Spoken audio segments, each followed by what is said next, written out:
Hi, my name is Ben Goldsmith from Goldsmith Property and Breakthrough Property, and this video is part of my video short series on effective HMO management.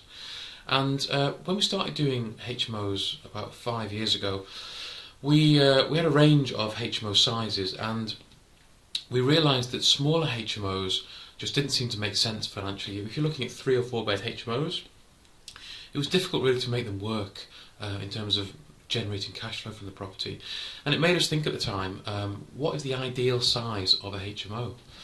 And I guess to give you the answer at the beginning and then explain it, I would say that the ideal size of a HMO is probably 5 to 6 bedrooms, 6 bedrooms really.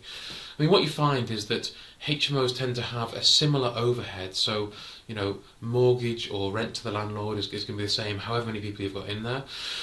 You've got your gas, water, electricity, internet. Much of that will stay pretty much the same whether it's a 3 bed, 4 bed, 5 bed, 6 bed HMO. Of course, electricity and gas will go up in costs, but it's not going to double, or going from a 4 bed to an 8 bed HMO. It'll increase, but only incrementally, I would say.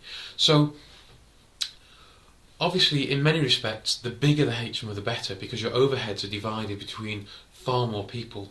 You're spreading your mortgage or your rent to the landlord over 6, 8, 10, 12. Why not go for a 20 bed HMO? But the reality is that while it scales financially, it doesn't scale in reality for HMO, I would say.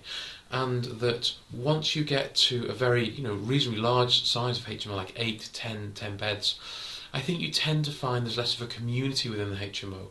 The smaller HMOs have a greater sense of community as long as the tenants get on well, and they can sometimes build into a very, very nice sort of friendship group, which is great for you because they're all happy and they want to stay in the property and they tend to become long-term tenants.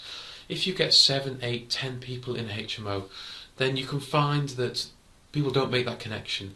They don't become as good friends. People are a lot more transient because of that. So they don't establish links into the property, and they're as likely to come and go. They'll churn over a lot quicker, I would say. So I think that that around about 6 is about the maximum where you can still have a cohesive bunch of people when they come from different places. They're individual people just coming to live in the property. Over 6, and you start getting issues of disconnect between tenants. And of course, the other thing is that you get into a new planning category for the HMO, which I'll talk about in another video short. But I would say probably 6 is the ideal. It maximises the revenue while minimising the churn of tenants through the property. But that's just our experience over a number of years now of managing HMOs. If you've got other experiences, then I'd certainly be interested in hearing them. If you've got questions on this video short or any other aspect of HMO management, then please do leave me a message and I'll respond to you, or send me an email at ben@breakthroughproperty.co.uk. I look forward to hearing from you. Thanks very much. Bye.